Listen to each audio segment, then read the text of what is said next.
warm welcome to the program. I'm Teniola Shiboale. We begin today in Malawi, where the counting of votes is underway in the country's presidential and parliamentary elections.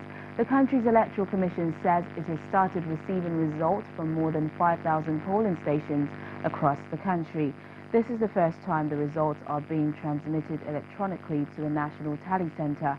Nearly 7 million voters registered for the election to pick the next president, members of parliament and local councillors. President Peter Mutharika is seeking a second and final term, but faces tough opposition from his own vice president, Saulus Chilima, and Lazarus Chakwera, a retired pastor who leads Malawi's oldest political party. Now, 400 members of parliament have been sworn in South Africa to serve in the country's 6th democratic parliament. This follows the May 8th general elections, which the African National Congress won with 58% of the vote. For the current deputy president, David Mabuza, will not be sworn in until he clears his name within the ANC. He has been investigated by the ANC's Integrity Commission, which found that he had brought the party into disrepute.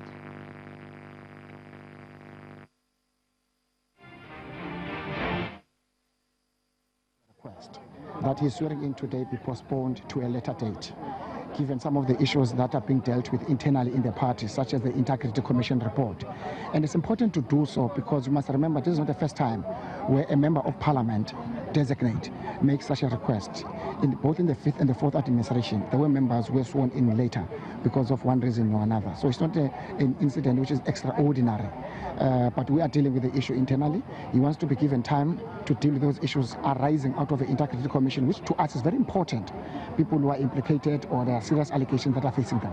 But is he the only one? Because we know that that recommendation of the Integrity Committee wasn't made public. He is. It wasn't made public, but to those who are implicated, they would have known.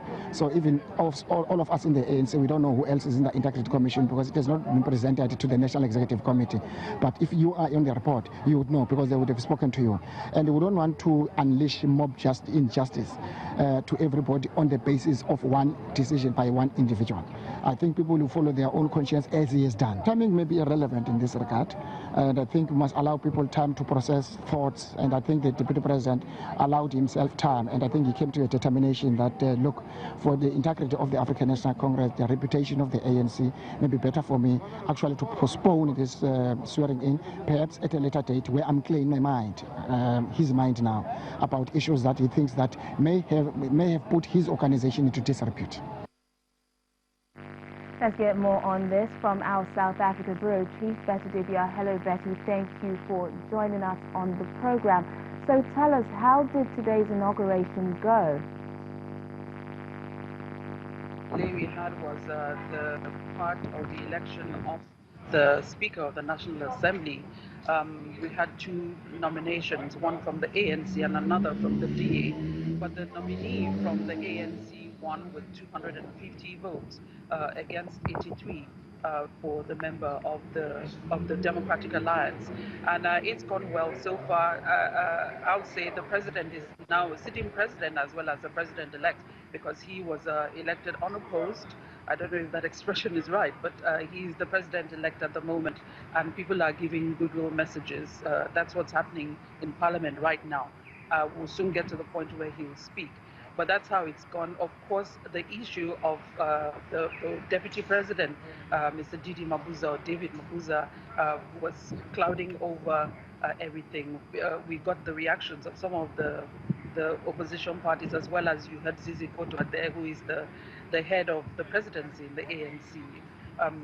Everyone is talking about what's going on within the ANC and the implications as well of what's going to happen politically for the president, who incidentally is stronger politically right now, but what's going to happen to the ANC, or whether good or bad. It could be good if it's seen that the ANC is handling the issue of the red flagged candidates. He's not the only one.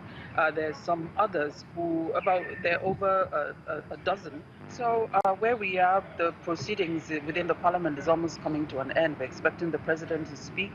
at the end of all the other leaders. But the issue of the deputy president is what many people are talking about here. What happens next? Will there's speculations that he may be replaced, but as we heard the spokesperson of the presidency saying, it's not a done deal. We don't know what's going to happen, but the president has a right to pick who he wants. And in this case, if there's a reason why the sitting deputy president will not be joining him in government on Saturday after his his inauguration, he has a right to pick whoever. And there are people who are being raised. Many of them, quite a number of them, women, about 2 or 3 candidates. People are speculating maybe taking over. We don't have anything concrete, and Mr. Mabuza is yet to face that commission to have his own say or to defend himself. But President Cyril Ramaphosa has promised to tackle corruption in his government and within the party. How are South Africans reacting to Mr. Mabuza's plight? Do they believe he will be punished if found guilty?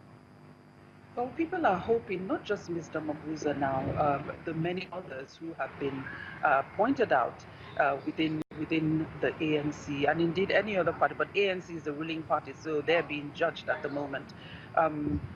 People are hoping with this development, people are hopeful that people will be brought to book. We heard some of the leaders speaking after the election of the president saying that we hope, especially the leader of the DA saying, we hope we're ready to collaborate with you, but we hope that those who have looted the treasury of the country will be brought to book, that they will see jail, in his words.